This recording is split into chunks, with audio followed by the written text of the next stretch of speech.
안녕하세요. 승부픽스입니다. 이 영상은 경기 데이터와 흐름을 기반으로 한 개인적인 승모패 예측 분석입니다. 그리고 영상 제작하고 분석하는데 슈퍼탱스는 큰 도움이 됩니다. 최종 선택은 각자의 판단 기준에 맞게 활용해주세요. 자, 오늘 분석할 경기는 분데스리가 28라운드 슈투트가르트 대 도르트문트의 맞대결입니다. 이거요, 두 팀한테는 정말 단순한 승점 3점 그 이상의 의미가 걸려있어요. 챔피언스 리그 티켓, 그리고 어쩌면 우승 경쟁의 판도까지도 이번 경기 하나로 크게 흔들릴 수 있거든요. 지금 순위표를 딱 보면 두 팀이 얼마나 절박한지 바로 보이죠? 먼저 슈투트가르트, 승점 53점으로 3위에 있는데 바로 밑에 라이프시히가 바짝 쫓아오고 있단 말이죠. 챔스 자리를 지키려면 무조건 이겨야 하는 상황이고요. 반면에 도르트문트는 승점 61점으로 2위, 선두 바이에른 뮌헨을 추격하면서 동시에 2위 자리도 지켜야 하니까 모든 걸 걸어야 하는 건 마찬가지입니다. 그럼 이제 한 발짝 뒤로 물러나서 시즌 전체 데이터로 한번 들여다볼게요. 이런 큰 그림을 봐야 두 팀의 진짜 실력, 그러니까 근본적인 체급을 비교할 수 있거든요. 이 숫자들 안에 팀의 진짜 공격력과 수비력이 다 숨어 있습니다. 데이터를 하나씩 뜯어보죠. 공격 쪽을 보면 일단 도르트문트가 살짝 더 좋아 보여요. 실제 득점은 58골, 그리고 얼마나 좋은 기회를 만들었나를 보여주는 기대 득점, XG 값도 52.6으로 근소하게 앞서죠.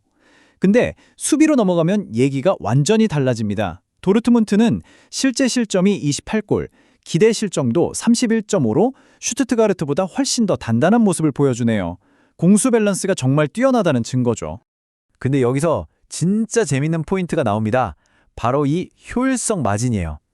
보세요. 슈투트가르트는 기대 득점보다 무려 8.95골을 더 넣었어요. 이건 공격수들의 결정력이 그냥 미쳤다는 소리죠. 반대로 도르트문트는 기대 실점보다 3.5골을 덜 내줬습니다. 이건 골키퍼랑 수비진이 엄청난 선방쇼를 보여주고 있다는 뜻이고요. 말 그대로 창과 방패의 효율성 대결이네요.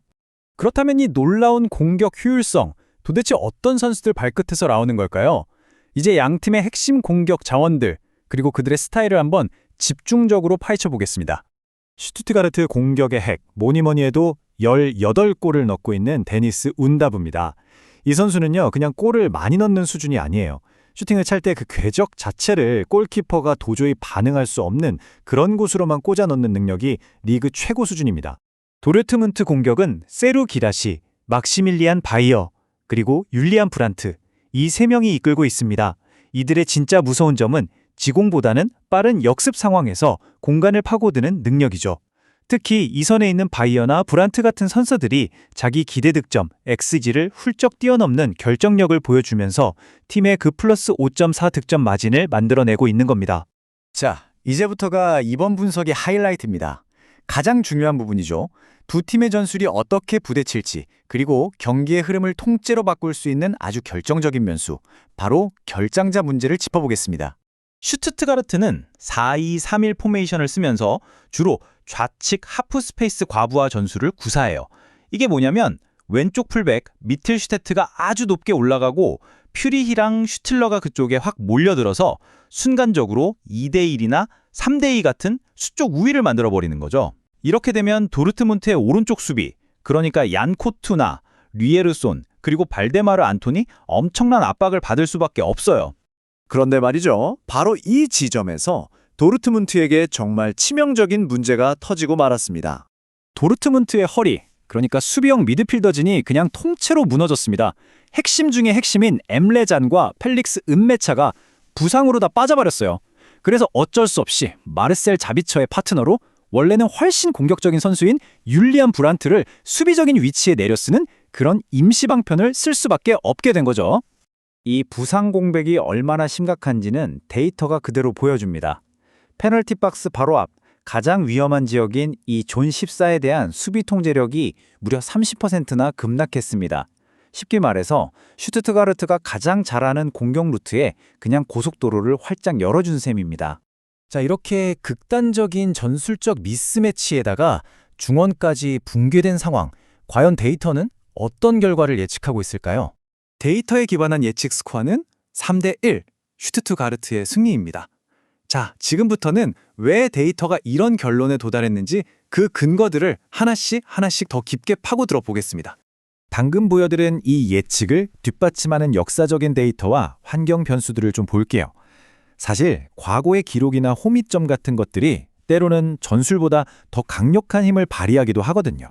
상대 전적을 보면요. 이건 뭐 거의 일방적입니다.